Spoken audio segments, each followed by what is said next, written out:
Muito bem, estamos realizando o programa Sertão Inovador.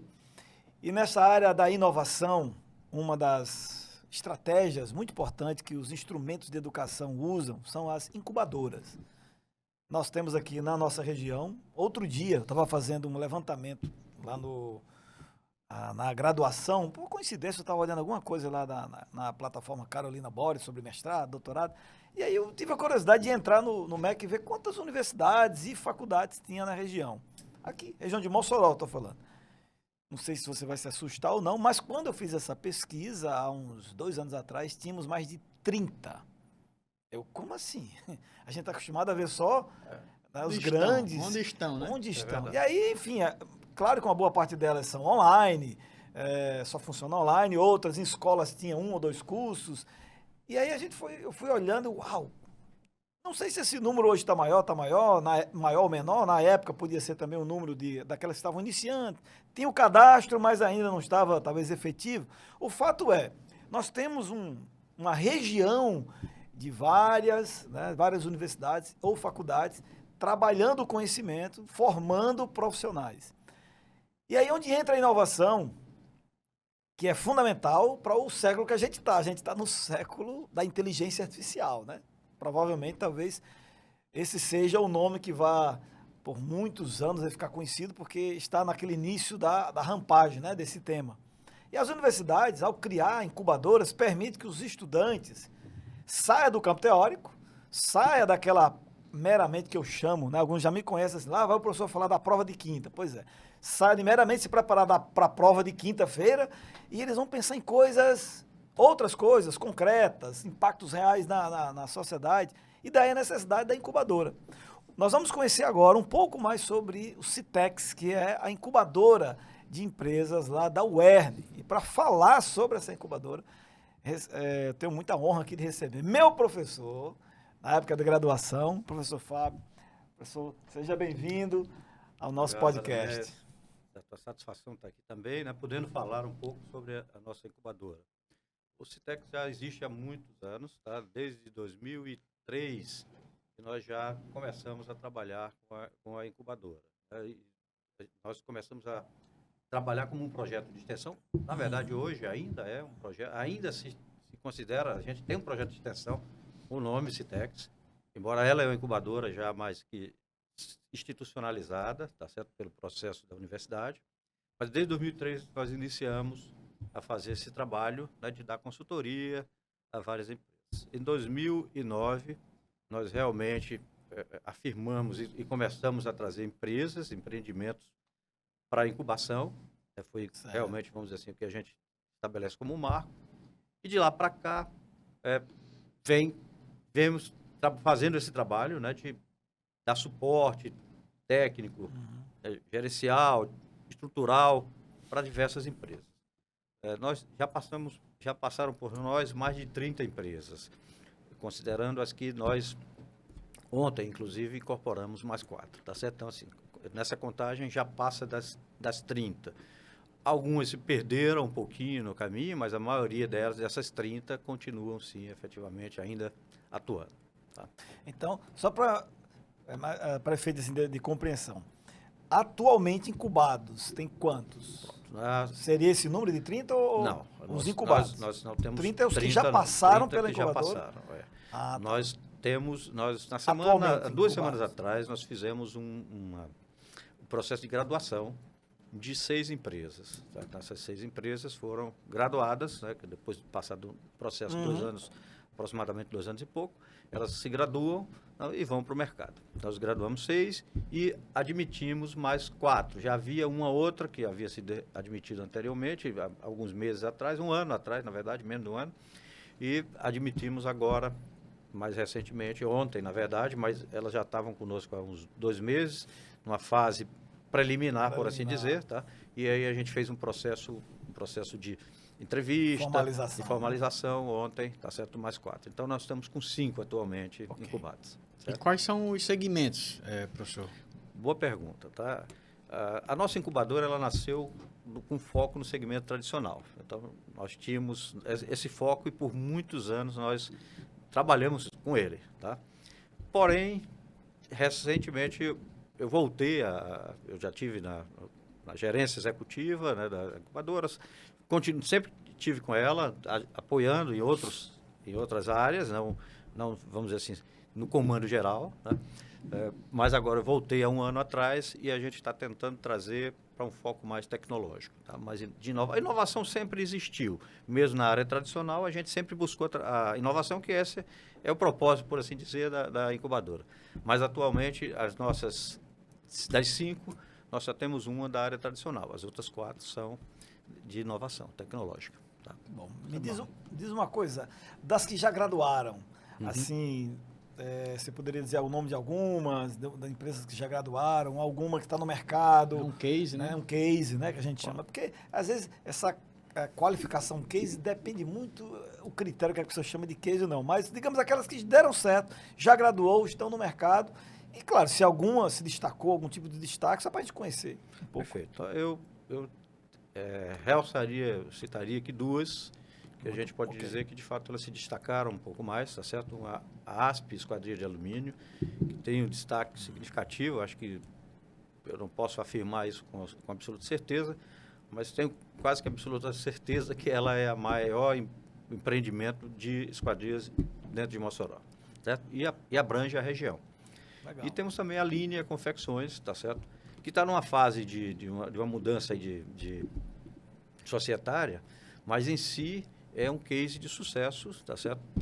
Um empreendimento que emprega em torno de 30 pessoas, assim como a ASP, é mais ou menos por aí, tá certo? Tem esse emprego, e faturamentos, certo? Que passa aí do $1 milhão anual, com certeza, tá certo? Então, são os 2 cases de maior sucesso que nós temos no nosso empreendimento. Mas temos outros tantos, de menores proporções, que não significa dizer, em termos de faturamento, tão elevado, mas em termos de resultado, de reconhecimento ao seu público específico, tem sucesso também.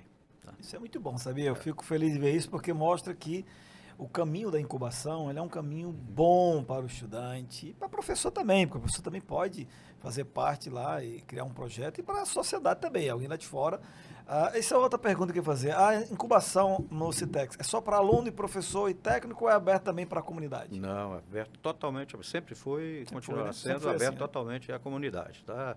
Claro que a gente tenta garimpar, por assim dizer, né, os nossos alunos, querendo que eles realmente se desenvolvam, principalmente da área da administração, que nós entendemos, administrador é exatamente, vamos dizer, para tomar conta de negócio. Então, tomar conta do seu próprio negócio. Isso eu sempre falo nas minhas aulas, né?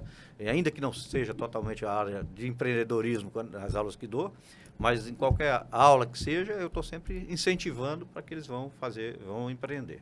Tá? Então, é aberto ao público geral. Tá? E é residente, professor? É residente ou não? Não. Nós temos realmente assim, a universidade ainda não tem uma estrutura para fazer essa residência lá própria. Então, todos os nossos empreendimentos, exceto em algum momento, nós tivemos uma parceria muito boa com a prefeitura, alguns anos atrás, e usávamos um prédio da prefeitura e conseguimos levar algumas empresas para lá. Mas já de alguns anos a gente retorna para a universidade, tá? Não por falta da parceria com a prefeitura, mas o prédio que a gente usava teve que ser reestruturado, e nós acabamos também fazendo a opção de retornar para a universidade, e não temos o espaço, vamos dizer assim, para residência, tá? Mas acompanhamos ao longo, tá certo? Sempre fizemos isso, tá? Acompanhamos o empreendimento. É bom colocar, né, que eu tenho um projeto, né? Na minha empresa tem um projeto e está incubado dentro do ITMO, que é o Instituto de Tecnologia de Mossoró, no IFRN, e fazendo a leitura, não só fazendo a leitura, mas também na prática, percebendo a grande valia e a importância de uma ferramenta como a incubadora na presença de uma empresa. Os jovens, os empreendedores que querem iniciar, se bem soubesse dessa importância, iniciaria por esse caminho. Porque reduz os riscos, evolui com mais rapidez, aprende técnicas que talvez nunca se passaria na cabeça deles, e sem falar da estruturação por lá existente. Então, em eliminar, não vou falar eliminar 100%, mas reduzir o risco de morte das empresas, iniciando a abertura delas a partir de um apoio pela incubadora. Isso, eu fiquei encantado, sou encantado e defendo demais a incubadora e apoio. Também faço parte dos mentores lá da incubadora da UFES, da IAGRAN, por acreditar, porque é um caminho de muita importância. Então, parabéns pelo trabalho lá. Sei que é um trabalho longínquo, né, árduo, mas importa demais para a nossa cidade, né? Tem uma coisa muito importante disso que você falou também, assim, o fato de você estar na incubadora, além do apoio que você tem, uma coisa muito importante também é o network que se faz, tá? Isso é extremamente importante, tá? Então, para quem está entrando no mercado, vai ouvir experiências, vai ver anseios, tá certo, também do outro, né, empreendedor que está ali ao seu lado. Então, é muito importante essa participação. Nós temos hoje jovens, né, lá, com essa visão, tá certo? Eles entram na incubadora e dizem, olha, realmente, às vezes, falta algum recurso para vocês fazerem alguma coisa a mais, que, de fato, acho que você vai, talvez até me pergunte, e eu vou entrar nessa questão, né, das dificuldades que a gente possa ter, mas o fato de estar ali, né, de estar dialogando, estarmos nos relacionando, é de fundamental importância para o crescimento desses negócios. Tá? Sim, e eu lembrei, né, diante dos incubados, né, não só o network, mas hoje, na presença deles, né, a participação de algumas ferramentas existentes, né, por exemplo, na Salt Valley, que é a comunidade de startups, a participação do GoRN, que é o maior evento hoje de inovação e tecnologia do nosso estado. Não só participando das incubadoras, mas participando dessas ferramentas que a própria cidade começa a se desenvolver, né? Hoje o Citex tem tem trazido essa importância para eles, né, para os incubados. Isso. Tem sim, tem trazido. E um outro detalhe que você coloca aí também, né? Eles participam disso. No ano passado, todas as nossas empresas já foram ao GoRN, tá certo? Então, esse ano pretendemos de novo, tá certo, que eles vão. A universidade tem disponibilizado isso, a UERN tem sido realmente, através de sua agência de inovação, tá certo? A agência Inova, né, tem dado esse suporte muito bom, dado suporte à diretora Priscila, Jacinto e toda a equipe que trabalha lá, tem nos prestigiado nesse sentido, então isso tem sido fundamental. Mas uma coisa também que a gente tem tentado fazer, dentro do coletivo, de todos os empreendimentos que já passaram, certo? Que estão agora presentes, é fazer com que eles conversem entre si e façam negócios entre si. Os meninos da Titan, tá certo? Que é um dos empreendimentos que está incubado agora, estão tentando desenvolver algo, eles talvez façam inicialmente pelo WhatsApp, né, mas um aplicativo onde a gente possa realmente trocar ideias, não só ideias, mas também negociações. E já houveram agora recente negociações entre as partes, tá certo? Então, isso ajuda no crescimento dos empreendimentos também. Tá? Sim, e podemos agregar depois as outras incubadoras, de forma geral. Vamos fazendo o experimento aqui para ver como que vai funcionar e ampliando, porque esse é o objetivo, tá certo? Muito bom. Empreender, empreender no Brasil, comecei a deixar o negócio dramático. Empreender é um negócio dramático, não é fácil, Não é fácil. É complicado. Empreender no Brasil, aí se agrava um pouquinho mais por conta de algumas falta de incentivo, sobrecarga, pressão, uma visão negativa a respeito do empreendedor, sobrecarga de tributos, etc. Então, empreender é um negócio complicado, dá muito trabalho fazer isso.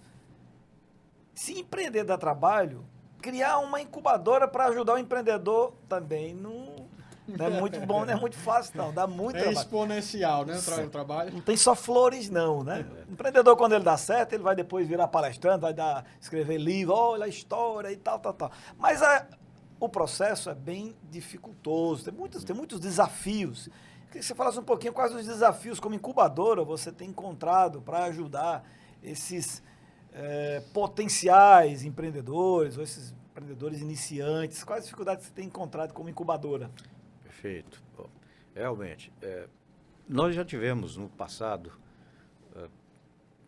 suporte do Sebrae, que o Sebrae, diga-se passagem, realmente é um parceirão, tá? Mas o suporte do Sebrae antes era tanto mais direcionado para a gente. Então, abria-se editais e a gente conseguia, através desses editais, fazer uma série de trabalhos, de consultorias, quando a gente não consegue enquanto professor.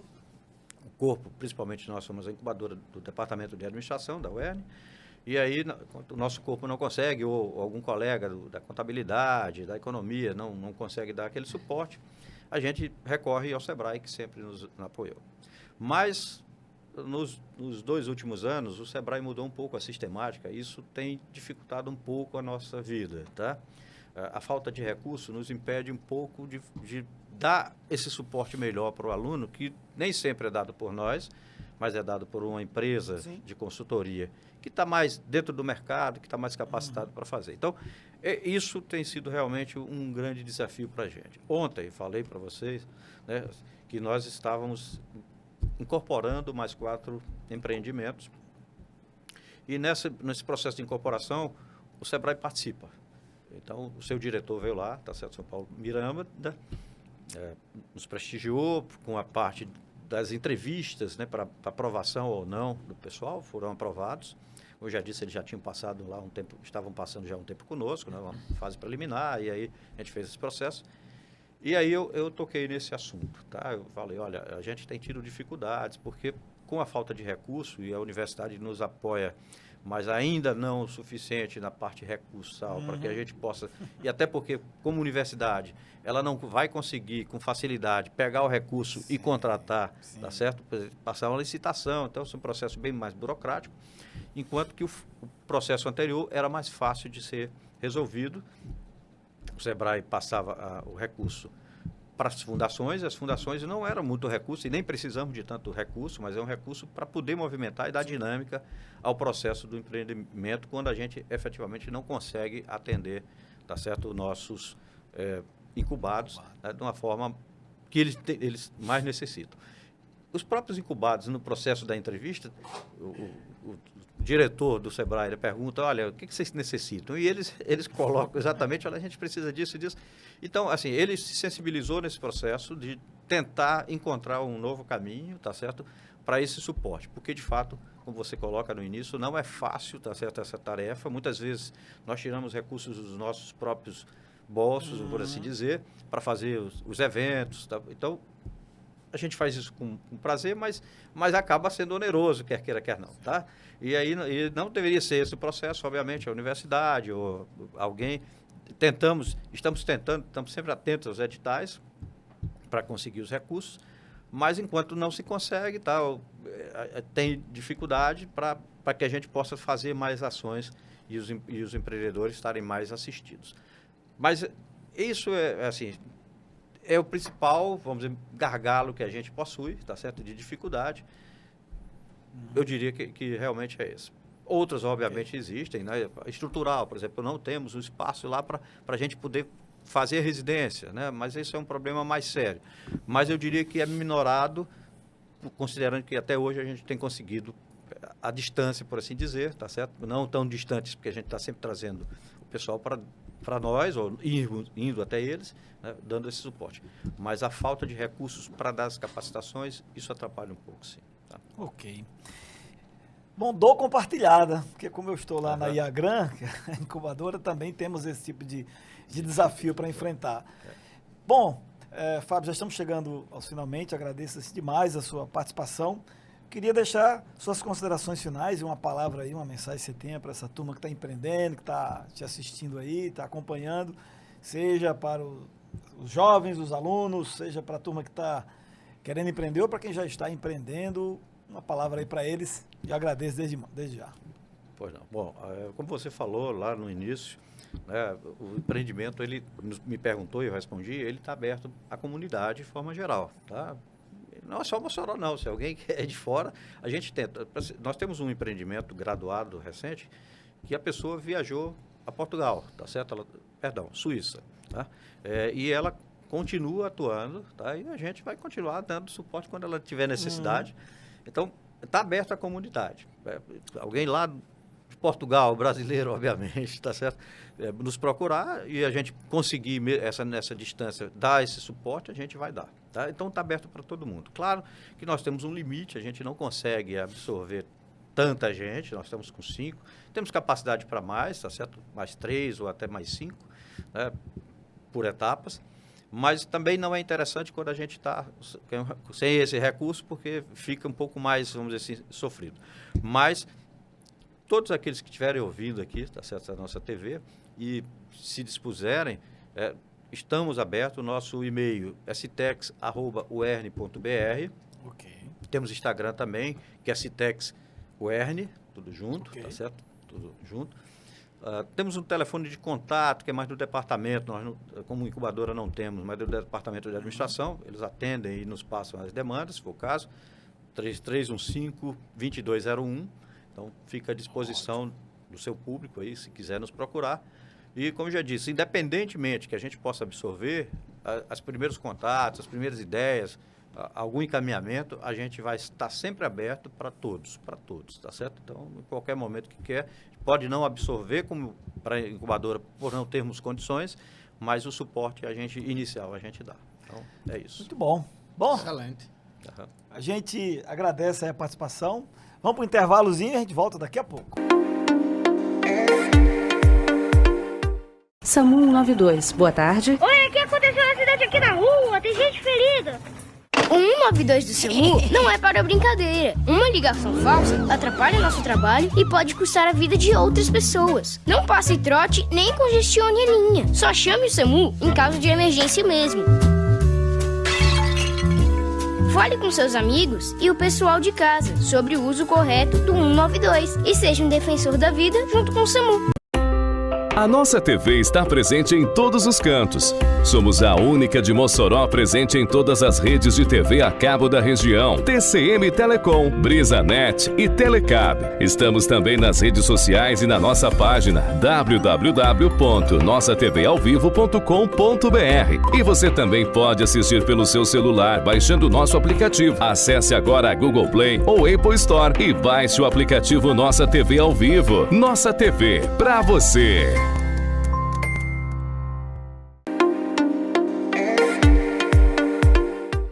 Muito bom.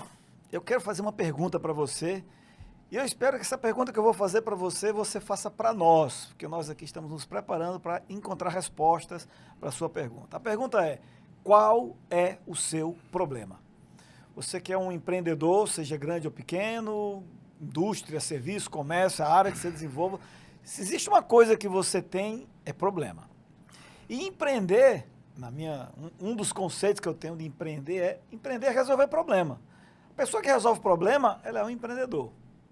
Mas, mesmo sem ser um empreendedor, talvez você seja apenas uma pessoa que gosta muito desse tema, inovação, e em algumas áreas você tem dúvidas. E nós estamos aqui para trazer também soluções para vocês. Respostas para suas dúvidas que você possa ter. Por exemplo, na área imobiliária. É uma área enorme. Você compra um terreno, você compra uma casa, você recebeu de herança, foi numa troca. E o que fazer? Como é que funciona? Tem um catatal de legislação, tem muitos itens, muitas questões que você precisa levar em conta. Seja como um comprador, um usuário ou como um investidor, porque também essa área é uma boa área de investimento. Talvez uma das mais antigas maneiras de você investir é na área imobiliária. Mas não acho que sou eu que vou dar a resposta para você não, tá? Tem o Jansen, que já tem mais de 40 anos nessa área. É Jansen que a gente vai conversar. Como vai, Radamés? Tudo bom, Jansen? Tudo bem? Como vai? Você é que vai nos ajudar a tirar essas dúvidas nessa área da área imobiliária, você compra uma casa. Então vamos começar, como diz o ditado, vamos começar pelo começo.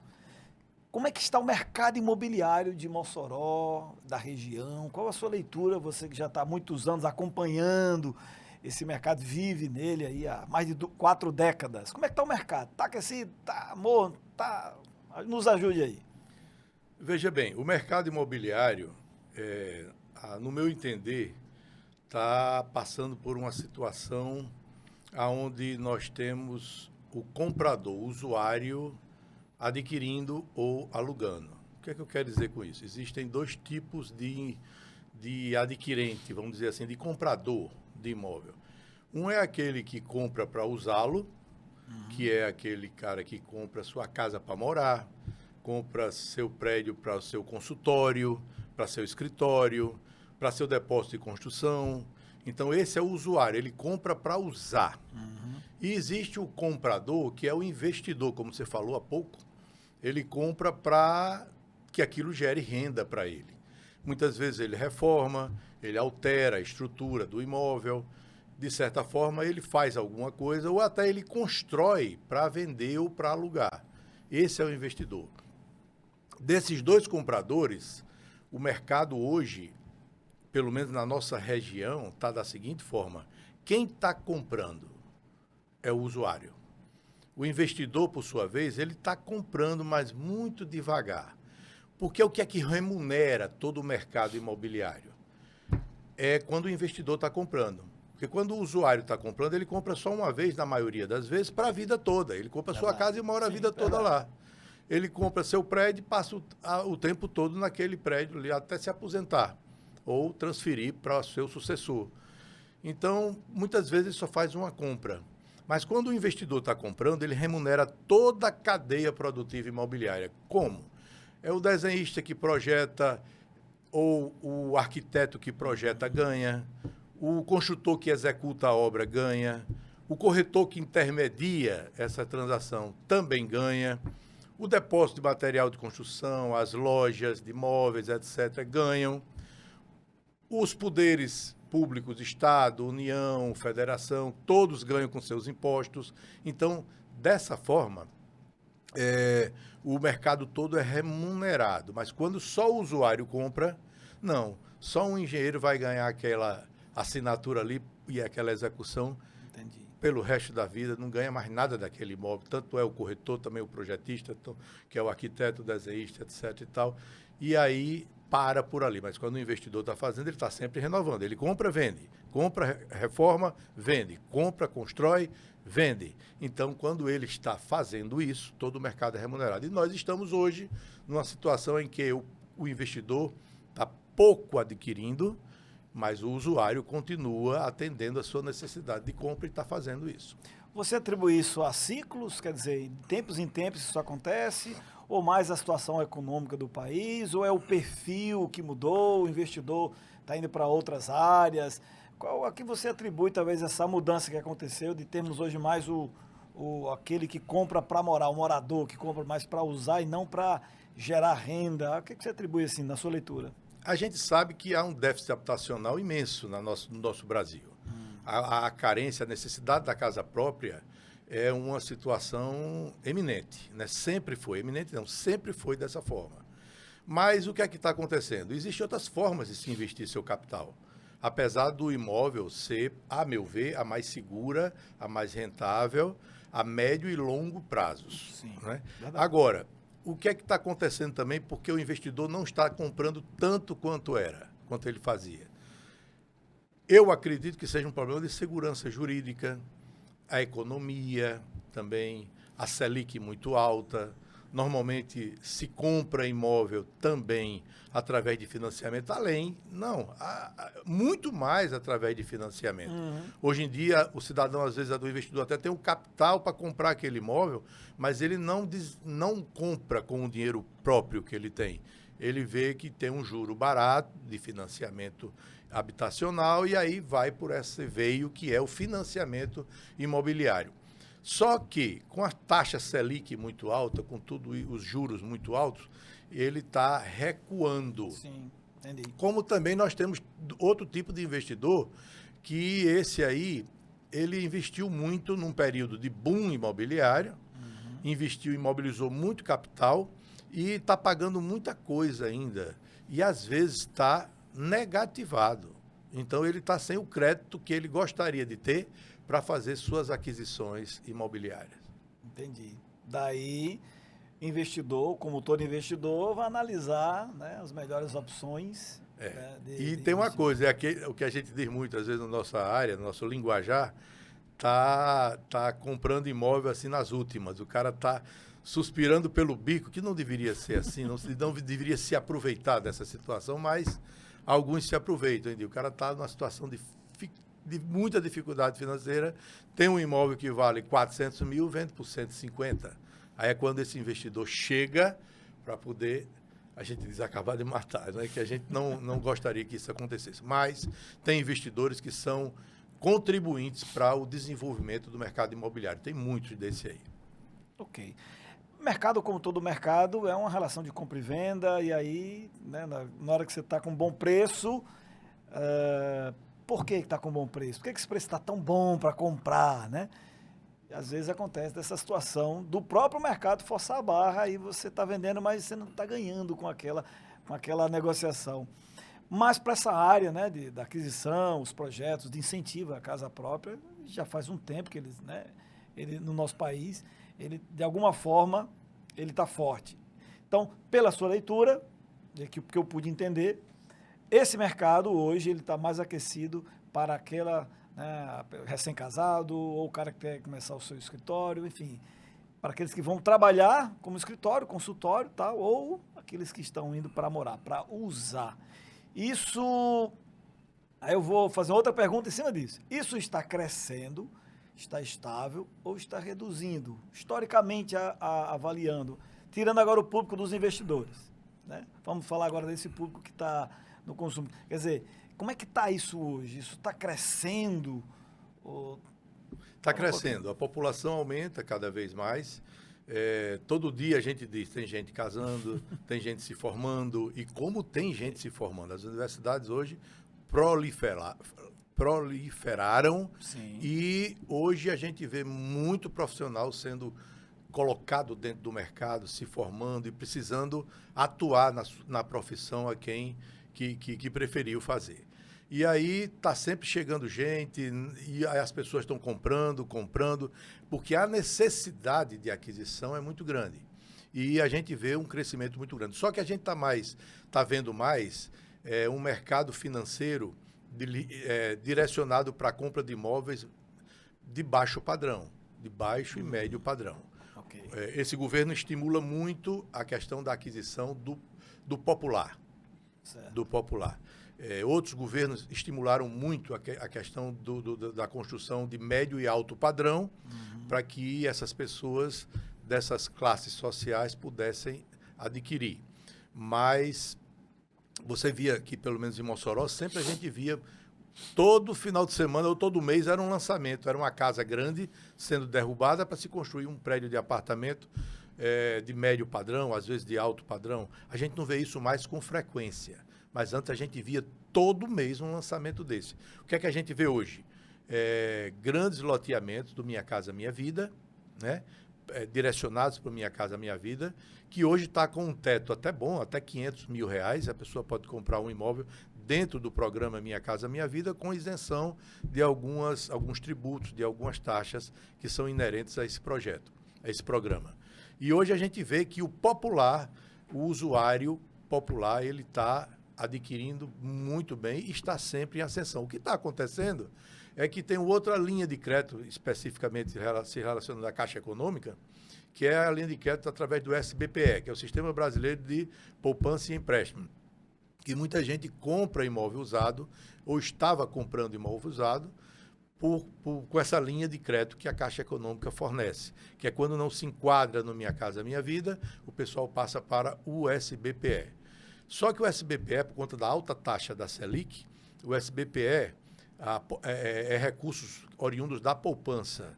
E como a poupança não está tendo um rendimento satisfatório, o pessoal está sacando os recursos da poupança, que eram os recursos que financiavam o habitacional do SBPE, dos imóveis usados e tudo, quando não se enquadrar no Minha Casa Minha Vida. E aí, não, o Minha Casa Minha Vida está totalmente aquecido, por quê? Porque o recurso vem do FGTS. Tá. E o FGTS está lá cheinho, bom, para poder vender as pessoas. Então, está em ascensão o popular, mas o médio e alto padrão não está. Está muito resumido. Não parou, porque não para. O mercado imobiliário nunca para. Nesses 40 e poucos anos que eu trabalho com ele, eu já vi oscilações, mas até hoje nunca chegou a dizer, meu Deus, está tudo parado. Não. Tem sempre alguém comprando e sempre alguém vendendo.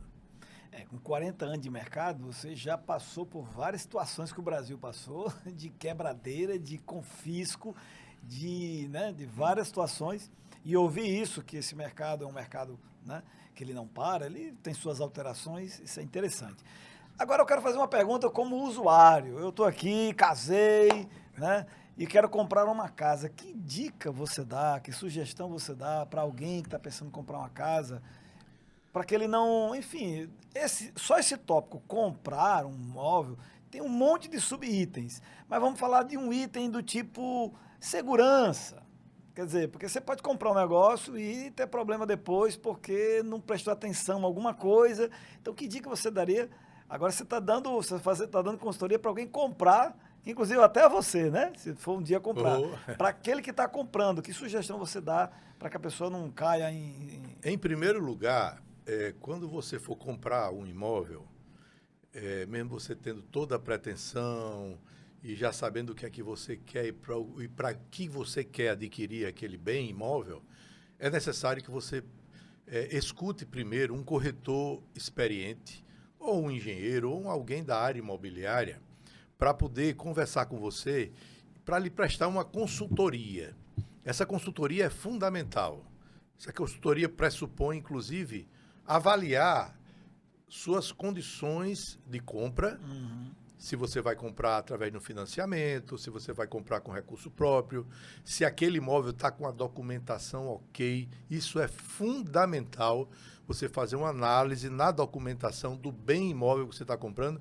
O mercado está cheio de aquisições de imóveis que não eram regularizados, que a gente chama, e aí, no final das contas, você quer desenvolver a construção da sua casa naquele terreno, por exemplo, ou pegar até aquela casa que não está averbada a sua construção dentro daquele terreno, e aí dificulta muito mais para que você possa fazer melhorias nela, para que você possa, até um dia, para o investidor quiser vender, então você tem que ter a documentação ok. Então, eu aconselho, em primeiro lugar, você se dá ao luxo, eu digo até assim, de uma consultoria boa, que alguns profissionais têm condição de dar, para que deixe você bem orientado nessa aquisição.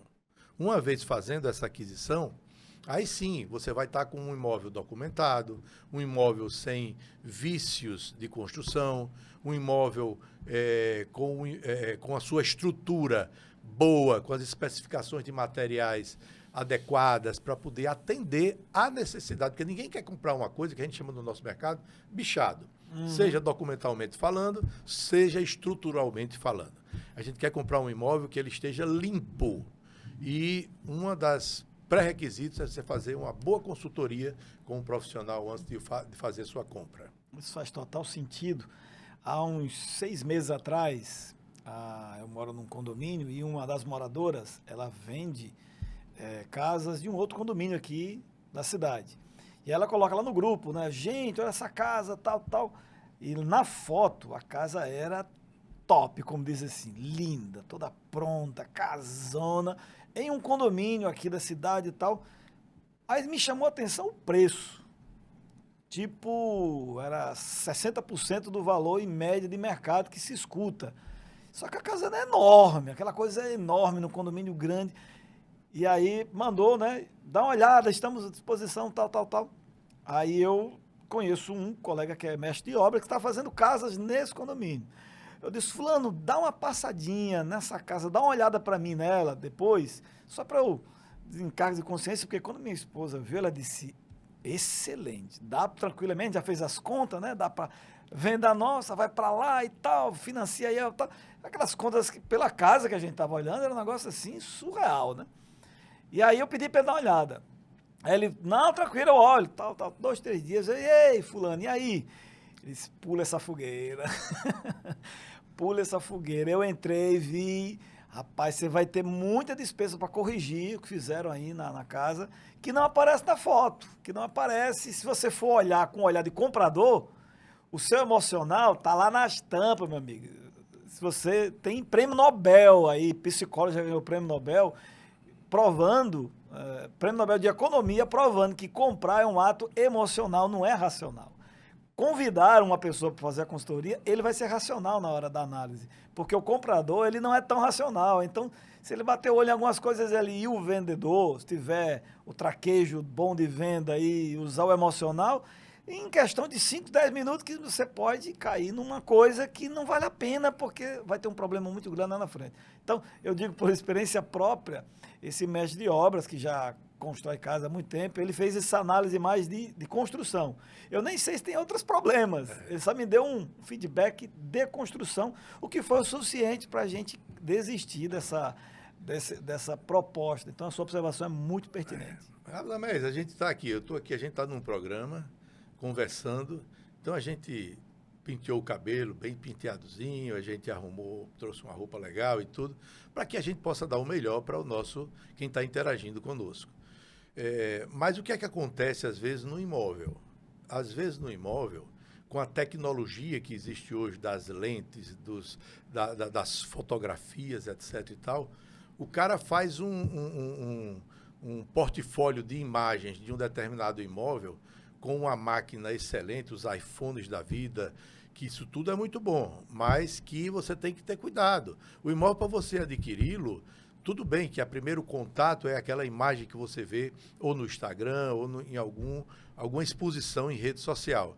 Mas depois você tem que ir lá. Você tem que ir lá porque você precisa sentir, você precisa entrar. Porque é como você disse, você às vezes vê uma imagem, umas fotos, você acha que é o imóvel... Puxa vida, o que é isso? Isso aqui existe em Mossoró? Por esse preço? Ou só na Suíça, né? Por esse preço. Quando você vai lá, você se decepciona. Então é interessante que você receba essas imagens e faça a visita em loco para poder melhor se situar naquilo que você está adquirindo. Muito bom. Você deu algumas dicas aí de compra. Eu vou trazer mais perguntas para você aí nos nossos próximos programas. E eu quero aproveitar aqui o seguinte. O Janci vai estar aqui no nosso programa. Todos os nossos programas nós vamos ter edições para você fazer perguntas especificamente sobre a área de imobiliário, terrenos, casas, enfim, nessa área. Janci, fala para a gente qual o canal que as pessoas podem entrar em contato contigo para justamente chegar até você essas perguntas e aí você já ir trazendo para cá para que a gente possa aí ajudar o pessoal. Tranquilo. Para responder sua pergunta, eu vou começar com a questão de venda, de avaliação. Quando você quiser vender algum imóvel, você proprietário, qualquer que tenha o título de propriedade do seu imóvel, você quiser vender, eu aconselho a você fazer uma avaliação antes. Sim. Porque muitas vezes a gente está precisando de um dinheiro para um determinado fim, diz, eu vou vender meu imóvel, eu acho que ele vale tanto. Então eu sugiro que você procure um profissional que saiba avaliar, porque nós temos muitos corretores bons na cidade, mas pouquíssimos sabem fazer uma avaliação de mercado do imóvel. E eu sugiro que você faça essa avaliação para que você possa vender, e não só também vender e adquirir. Será que você está pagando um preço justo? Será que você não está tirando muito mais além do seu bolso pela sua emoção, pela sua vontade? Será que aquilo ali vale aquilo ali? Então, para vender também, tem que ter essa avaliação. E a imobiliária, a Mobile Imóveis, ela é perita em avaliações não só judiciais, como extrajudiciais. Para você ter uma ideia, a maioria dos imóveis que a gente pega para vender, que o proprietário aceita fazer uma avaliação conosco, tem liquidez, tem saída, tem venda. Quando você vê um imóvel numa determinada imobiliária, há 1 ano saindo aquele mesmo imóvel, todo dia anunciado ali, pode ser vários fatores que estão prejudicando a comercialização dele, mas principalmente o valor dele não está compatível com o mercado, que as pessoas hoje não são inocentes, elas vão comprar um imóvel, elas pesquisam pra caramba, e só pelo método comparativo de dados de mercado, qualquer pessoa faz uma média e vê que aquele imóvel está fora do preço. Então, quando você traz seu imóvel para mobília, alugar ou vender, a gente faz uma avaliação dele, e aí a gente enquadra ele num valor de mercado e a probabilidade de saída, de venda, de liquidez é muito alta. E nós estamos ali na Nova Betânia. Eu tenho um prédio no centro que a gente funcionou 35 anos, mas já não tinha mais aonde estacionar, oferecer o melhor para nossos clientes que vinham para nós. E aí a gente resolveu alugar o nosso prédio a terceiros, são várias salas, e alugamos um prédio na Nova Betânia, na rua Damião Germano de Queiroz, número 80, ali na 12º Rosado, naquela galeria Renascer, que tem um bocado de lojinhas boas e tal, a gente alugou. Hoje nós somos inquilinos lá, mas graças a Deus o que a gente recebe de aluguel do prédio lá, eu sempre consigo me segurar. Será que meu filho, que tem um espírito muito inovador também, disse, ei, a gente alugando aqui, a gente cobre lá as despesas. E graças a Deus, com poucas salas que a gente aluga, uma das salas que a gente aluga, a gente paga tranquilamente o aluguel. E já estamos há 3 anos na Nova Betânia, na Galeria Renascer, aguardando você para que a gente possa lhe prestar um excelente serviço. Nós fazemos isso com maestria, não só pelo tempo, porque tem muita gente que está num tempo muito grande de imobiliária, mas não inovou, não se automatizou, não reagiu à necessidade tecnológica que é necessário hoje para qualquer empresa, não só para o mercado imobiliário, e nós estamos bem alinhadinhos com essa tecnologia. Tem algum Instagram? Tem. Jansen Nogueira Lima, né, o Instagram pessoal meu. Mobile Imóveis é o Instagram da nossa empresa. Muito bom. A gente vai para o intervalozinho já, mas Jansen vai continuar aqui, porque nós temos uma entrevista também para fazer. Ele vai ser parceiro aqui dessa entrevista. A gente volta já. Do RN Só TCM, a única internet originalmente potiguar que conecta o estado. Do mar ao sertão, a TCM está em quase 20 cidades do Rio Grande do Norte, se conectando de verdade com a nossa gente. Com a TCM, você tem mais velocidade e estabilidade com internet 100% fibra ótica. E ainda, TV com mais de 115 canais, incluindo o canal da TCM com notícias da região e entretenimento. E streaming com o TCM Box, o aparelho que transforma a sua TV em smart, onde você pode pausar e voltar à programação quando quiser, mas a nossa conexão vai muito além. A TCM faz de tudo para que você tenha sempre a melhor experiência, com um atendimento humanizado e assistência técnica rápida e eficaz. Vá até a loja mais próxima de você ou assine pelo telefone 84-3315-0710. TCM Telecom, sempre à frente com você.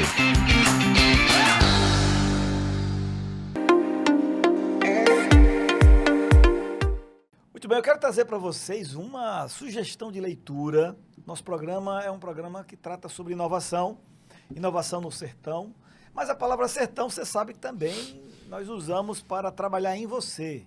Precisamos ser inovador, ser tão inovador quanto muitos que aí já conseguiram, porque essa jornada, essa trilha já foi de alguma forma já escrita e tornada pública. E eu quero trazer a sugestão deste livro, que é A Startup Enxuta, um livro já best-seller, milhares aqui. Só nesse daqui tem mais de 1 milhão nesta capa, está divulgando mais de 1 milhão de unidades vendidas. Por que eu estou falando deste livro? Porque é justamente a trilha de quem já teve sucesso. Eles conseguiram escrever e nos ajudar a aprender, a trilhar também. Se você vai ter sucesso igual, obviamente que depende de muito mais fatores, principalmente de Vossa Excelência, depende de você, depende de mim. E isso, obviamente, não dá para colocar num livro, porque depende de você. Então, tem uma série de fatores. Mas um dos itens que depende de mim, de você, é estudar. Se você não sabe porque você não chegou em um lugar que tanto você quer, né, essa é uma frase que quem gosta muito de falar essa frase é o Vicente Falcone, que é um grande consultor, uma pessoa, uma referência no Brasil, e ele diz muito isso. Eu acredito 100% nessa frase dele. Por isso que eu acredito que no século XXI, empreender passa por adquirir conhecimento. Ele diz assim, por que você não está onde você queria estar? Essa é a pergunta que todo mundo faz. Eu queria ter muito aquilo, eu queria ter conseguido isso, eu queria ter conseguido aquilo. Por que você não conseguiu? Você não conseguiu porque você não sabe. Porque se você soubesse, você já estaria lá. Então, te falta conhecer ou conhecimento prévio ou conhecer pessoas que te ajudam a chegar lá. No fim, é conhecimento. Você não tem conhecimento. Se você tivesse conhecimento, você já estaria onde está. Então, o que é que eu tenho que fazer? Estudar. Tenho que aprender, eu tenho que conhecer. Daí a importância de livros como esse, que ajudam, te dão conhecimento. Ok? E sobre esse assunto, agora nós queremos conversar com alguém que tem vivido sobre isso, tem trabalhado sobre esse assunto, está imerso nessa área. Dá uma pausa aqui, o telefone tocando aí. Não. O meu aqui está O alarme, rapaz. Tava saindo, era? Tava. Pode continuar, David. Raciocínio aí. Tá certo. Deixa eu ver onde é que eu tava aqui, porque continua o raciocínio. Conhecimento. Conhecimento. Pronto, vamos falar sobre conhecimento. Eu pego daqui. E chamou.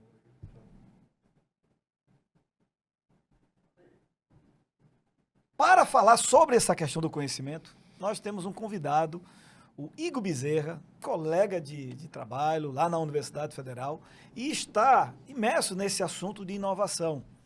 Tanto na prática dele, no trabalho lá, como também nos estudos dele. Tem mestrado, inclusive, nessa área aí. Igor, seja bem-vindo. Obrigado, Ademir. Prazer. Ao nosso podcast. Vamos bater um papo sobre esse assunto. Eu sei com que certeza. você trabalha sobre sobre isso. Então, fala um pouquinho para nós sobre como é que a gente consegue juntar conhecimento científico, pesquisa científica, academia com inovação. Dá para juntar? Não dá? Essa guerra dá para trazer paz? Não dá? Me ajuda aí, nos ajude. Radamés, é uma boa pergunta, é uma boa indagação, porque assim, eu já estou há quase 14 anos trabalhando com inovação, com empreendedorismo, né, na universidade, né, em Mossoró, e eu sempre fico incomodado, né, com a dificuldade que se tem de falar, né, sobre conhecimento científico, inovação e empreendedorismo. Por quê? Porque existe um discurso teórico, né, muito bonito, mas na prática a gente sente uma dificuldade disso se concretizar, né? Então, assim, nós estamos na universidade, nós dois somos exemplos, né, e de ver isso da prática, essa dificuldade desse conhecimento gerado ali, ultrapassar os muros, né, da universidade e chegar onde ele deveria estar, que é onde ele vai ser utilizado, né? Então, assim, é um grande desafio transformar esse conhecimento em oportunidade de empreendimentos inovadores, em oportunidade de empreendimentos tradicionais, em oportunidades de inovação tecnológica, porque não é incomum, infelizmente, você desenvolver tecnologia por desenvolver tecnologia e ninguém vai ter acesso àquela tecnologia. Ela vai ficar ali nos papers, né, em alguns artigos científicos, numa tese de doutorado na biblioteca, numa dissertação de mestrado na biblioteca, num TCC de graduação na biblioteca, e muitas vezes isso não chega, né, onde poderia trazer melhorias muito significativas, né, que são as empresas, que é a sociedade, que são associações, que são cooperativas, que são pequenos agricultores, que são pequenos empreendedores, né? Tem muito conhecimento sendo gerado, tem muita inovação sendo feita, mas pouco sendo concretizado de fato. A que você atribui, Igor, isso assim? Por que você acha que isso chegou nesse ponto? Sempre foi assim? Ou isso é um fenômeno recente? A que você atribui esse meio que afastamento, né? Isso. Certo? Parece que eles não andam em paralelo. Cada dia meio que se afastam. Pois é. Algumas iniciativas aproximam e depois voltam de novo.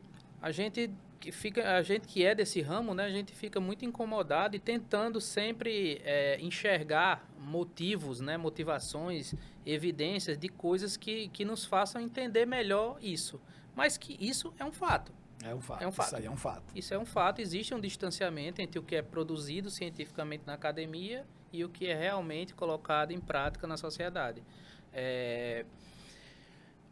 O Brasil, Radamés, é um país bem peculiar, né, quanto a empreendedorismo e inovação.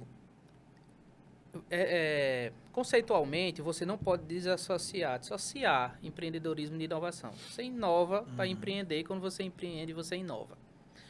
E nos mais diversos graus e formas de se inovar. Certo, né? Mas o Brasil é um país muito empreendedor, né, nos rankings internacionais, isso é visível, e é um país que inova muito pouco. Estranho, né? Então, assim, é um dos países que mais produz ciência e é um dos países que menos faz a ciência chegar em soluções. Então, o que eu acho é que o Brasil, em algum momento, se perdeu na condução disso, né? No momento que você passa a fazer ciência por ciência, né, você passa a não ter um direcionamento das pesquisas para algo prático, não sob o ponto de vista de que, assim, não, nós estamos com um boom atualmente em energia fotovoltaica, né? Um exemplo hipotético. E aí muitas pesquisas vão começar a acontecer. A demanda daquele setor, ele traz a ciência também para tentar resolver aqueles problemas.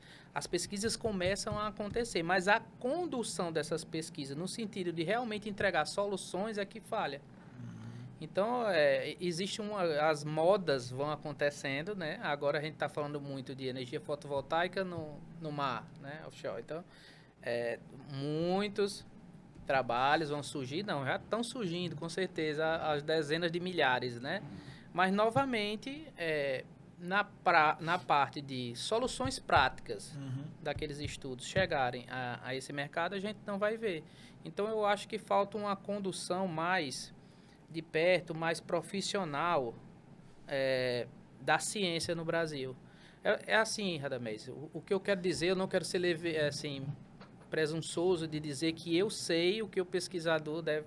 Não, o pesquisador ele tem o seu conhecimento de décadas, né, de estudo, ele sabe o que pesquisar, mas sob a perspectiva do pesquisador. Mas nem sempre o pesquisador ele sabe conduzir a pesquisa para que ela realmente entregue algo, né? Ele não é induzido, digamos assim, a entregar um resultado prático da sua pesquisa, que ela solucione problemas reais. Então, acontece muito a pesquisa pela pesquisa, a ciência pela bolhas, ciência, né? aquela bolha intelectual ali que não conversa com o setor produtivo, que não conversa com a sociedade. E se isso não for bem conduzido, se a coisa não for conduzida de forma profissional, né, tem que ter alguém no MEC, tem que ter alguém no Ministério da Ciência e Tecnologia para pensar esse processo, porque claramente ele não está equilibrado. É verdade. Eu estava justamente pensando em observar isso aí que você está dizendo, Igor. Eu vou dar um exemplo bem prático, bem simples. Eu estudei em Natal, no Colégio Marista, e eu tinha lá um professor de matemática durante um semestre, depois mudou para outro. O primeiro professor do primeiro semestre era um cara que conhecia tudo, tinha muitos títulos, sabia tudo de matemática e mais alguma coisa. O segundo, a gente notava que ele não tinha muito conhecimento, mas não tinha o mesmo que aquele primeiro. No entanto, ele, quando passava a disciplina para a gente, ele passava com a sabedoria tão grande, a forma como ele conduzia, como ele expunha aquele conhecimento que ele tinha, que a gente aprendia muito mais fácil, muito mais rápido. Aí eu volto aqui para essa área da ciência que a gente está falando aqui em conhecimento. Esse conhecimento que as pessoas adquirem, os líderes, as pessoas, os protagonistas, vamos dizer assim, os professores, etc., adquirem tanto conhecimento, veem, pesquisam muito bem, mas será que eles estão transmitindo realmente para quem precisa receber essa informação? Será que eles estão transmitindo isso com maestria, com a linguagem? A técnica tem que haver, porque quando você estuda, você tem que conhecer, você não pode ficar só na linguagem coloquial, que é o que eu acho. Mas, às vezes, aquela pessoa que transmite, ela tem que ter muita maestria, muita sabedoria, vamos dizer assim, para poder transmitir aquilo e aquilo fluir, para aquilo fluir. O MEC, será que poderia contribuir com isso? Eu acho que poderia contribuir. Mudando um pouco essa... E é uma discussão profunda. Porque no Brasil a gente tem duas figuras que são uma só, que é o pesquisador. Que no Brasil o pesquisador é professor, o professor é pesquisador. Isso eu estou falando das universidades federais, que é o que eu tenho mais propriedade para estar falando, mas não muda muito em relação às universidades estaduais, que também são muito importantes no Brasil. O professor, obrigatoriamente, ele é pesquisador no Brasil. Para você ser um pesquisador, você tem que ser um professor. Raras exceções. Então, assim, existem pesquisadores na Fiocruz, existem... No setor privado, você tem pesquisadores em algumas empresas. Daí temos a Embrapa, você tem pesquisadores na Petrobras, você tem em algumas empresas. Mas a grande massa de pesquisadores são os professores federais, né? E aí eu pergunto, será que o cara que quer ser pesquisador, ele realmente quer ser professor? Boa pergunta. Será que o cara que só quer ser professor, ele não queria ser só professor? Talvez quisesse. Sim. talvez ele quisesse só dar as aulas dele, mas aí ele não pode. Por quê? Porque para ele ganhar razoavelmente bem, ele tem que ser pesquisador, tem que pegar uma DS, dedicar exclusivamente, né? Então, talvez essa parte gerencial, é como eu estou dizendo, a ciência brasileira, ela tem que passar por uma análise assim, profissional mesmo, entendeu? Não sob o ponto de vista do pesquisador, mas como gestão, como negócio, como, sabe, ter uma visão diferente para ver se realmente o caminho está sendo o correto. Porque ficar só injetando dinheiro nas pesquisas não está surtindo o efeito que a gente gostaria, porque o Brasil continua engateando nos rankings de inovação, né? O Brasil continua com pouquíssimos mestres e doutores contratados pelas empresas. Por quê? Essa formação também talvez não esteja, né? A gente faz pós-graduação e a gente percebe que a condução é assim, os professores até têm uma noção do que é necessário para que você aproveite melhor aquela pós-graduação, mas ele fica de mãos atadas porque as regras são postas de uma forma que eles são monitorados, de uma forma que ele tem que encher os alunos de pós-graduação de disciplinas e de atividades que aí você não consegue pesquisar, que aí você não consegue pensar a ciência de forma prática, porque você está mais preocupado nas disciplinas que tem que pagar, né? Então, assim, ou seja, existem vários gargalos dentro da ciência que precisam ser resolvidos, ao meu ver, né, de forma mais profissional. Você precisa repensar muitos caminhos, porque a gente precisa evoluir. Porque as nações mais desenvolvidas do mundo são as que mais conseguem transformar a ciência em soluções práticas. Uma pergunta de um leigo, que eu sou leigo no assunto, vocês são doutores. O investimento em ciência e tecnologia, público e privado, existe em maior intensidade aonde? Em que lado? No Brasil, público. Gigantescamente. Quer dizer que as universidades privadas, elas não... Não, as universidades e as empresas. Não existe... aqui a gente bate um pouco na academia, que é a nossa casa, né? Mas, assim, o setor privado brasileiro, eu entendo que ele tem uma outra velocidade, eu entendo que ele tem os seus anseios, que muitas vezes não são resolvidos pela academia, mas eu também sempre digo assim, se esses dois atores não descerem de seus pedestais, do seu dia a dia, para um tentar entender um pouquinho o lado do outro, a gente não vai conseguir caminhar. Por quê? Porque um fica cobrando que o outro seja igual a você. Então, tipo, eu sou mais lento, então você tem que entender que eu sou lento. Não, eu sou mais veloz, você tem que obrigatoriamente ser veloz igual a mim. Então, assim, se cada um não ceder um pouco em busca das suas soluções, a gente vai ter uma dificuldade. Porque não adianta também a gente só dizer que toda a dificuldade do que não está dando certo é da academia. A gente sabe que não é assim. Né? O setor privado brasileiro, ele é imediatista, existe uma série de porquês e motivos para isso, mas Então, assim, existe um motivo do empresário brasileiro não investir em inovação, porque é arriscado. Nós temos um baixo poder de compra, nosso dinheiro tem pouco valor, o cara prefere botar o dinheiro onde ele sabe que vai dar certo. E não arriscar numa coisa que existe o risco tecnológico, que existe a insalubridade que é empreender no Brasil. Então, é mais difícil. O que é muito comum lá fora, né, que é a empresa investir nessas inovações. Qual país lá fora que você... Estados Unidos, Europa, Japão, e as empresas investem muito em inovação já lá. Eles vão buscar lá na academia, né? Então, assim, falta muito para a nossa academia oferecer soluções também, mas também falta muito para o nosso setor privado tentar estudar, entender que o processo científico ele não é simples, o método científico ele não é do dia para a noite, ele é um rito que tem que ser respeitado, né? E da forma como acontece lá fora, a gente pode fazer acontecer aqui. Claro, cada um vai ter que abrir mão um pouquinho aqui para evoluir, mas o fato é que esses dois atores precisam conversar melhor. É verdade.